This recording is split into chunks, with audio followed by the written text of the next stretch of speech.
Hello, everyone. Multiple sources, both in the US and in Europe, in Ukraine and Britain, um, even Al Jazeera, are talking about the withdrawal of Ukrainian troops from Avdiivka. And House Republicans, I hope you're proud of yourselves because this is very much thanks to you. This is one of those times when what Zelensky's saying absolutely 100% makes sense, and I agree with him. Ukraine was artificially held, undersupplied, underarmed, outgunned by Russia during these several months while House Republicans were dragging their feet, playing political games with human lives. And this is what it had cost us. Associated Press, once again, covering very well, talks about the progress of this particular battle over the last 4 months. However, again, I'd like to point out that Avdiivka has been a hot spot for a very long time now. So the fact that we were able to hold it off for years, literally, speaks of something.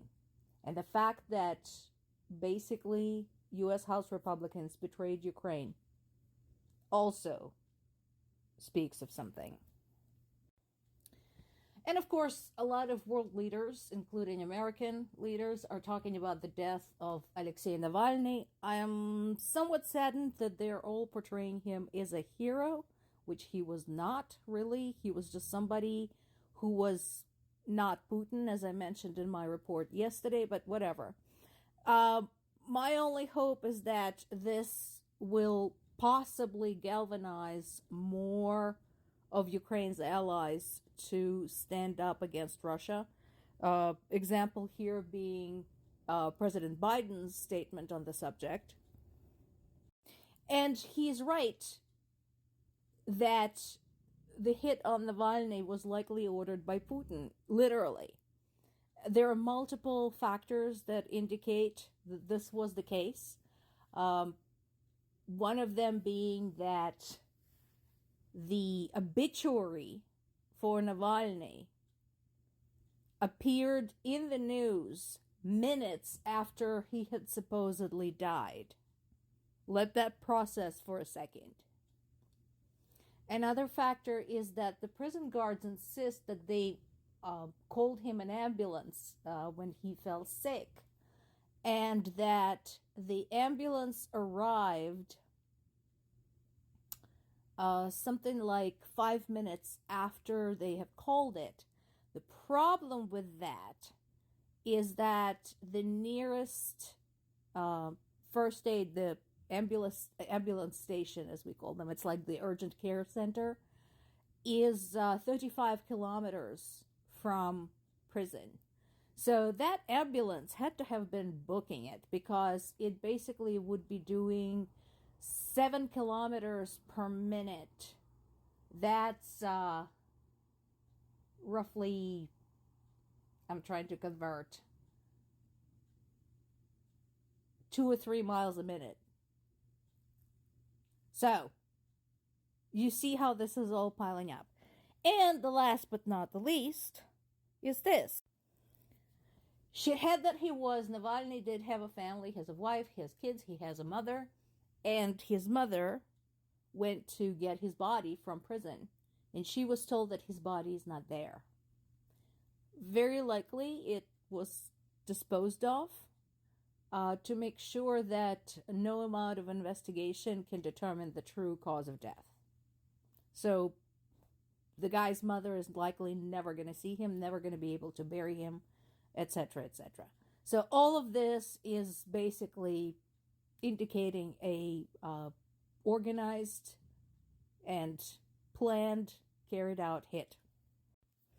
This is on CNN. I'm going to treat this as a developing story, but if true, this is very serious news indeed. And again, I know I sound like a broken record, but this goes back to all of the statements, all of the warnings we've been making over the years that Ukrainian war is not just about Ukraine. that failing to defeat Russia is going to embolden terrorist states around the world and set the precedent for being able to get away with attacking your neighbor. So what is this all about? The North Korean leader, Jon Un, has broken a decades-old policy to not make aggressive statements with respect to South Korea.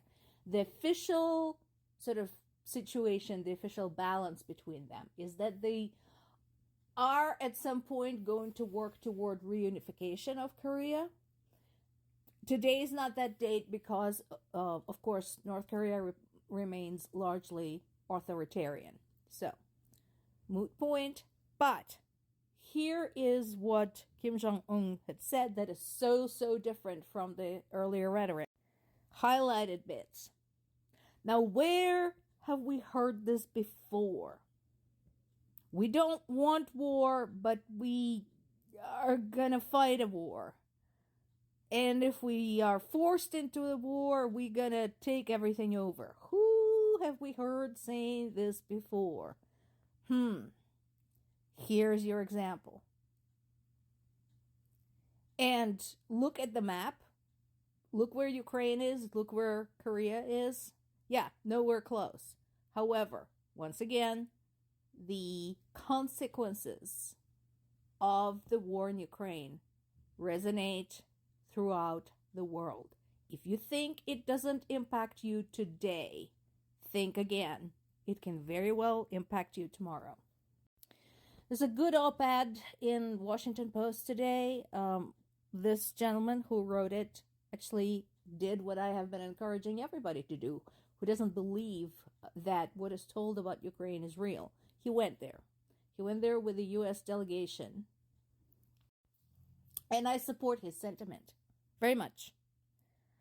I agree with him that Mike Johnson and MAGA Republicans should go to Ukraine and see for themselves what their political games are resulting in. This guy definitely had an exciting visit. You know, he got the full program. He got the air raid alarms at 5 in the morning. He got to go to a bomb shelter. You know, he got to meet with the people who work there, the aid workers, just ordinary civilians, and so on and so forth. People who got to see, had to flee their homes, people who had to hide in the middle of the day, all of those. So I extend this invitation on behalf of people of Ukraine. If you don't believe what I say here, if you don't believe what is covered in the news, what is shown in thousands of photographs and satellite images covered by multiple countries around the world, if you don't believe all of that, just go there, buy a ticket, get on a plane, and go.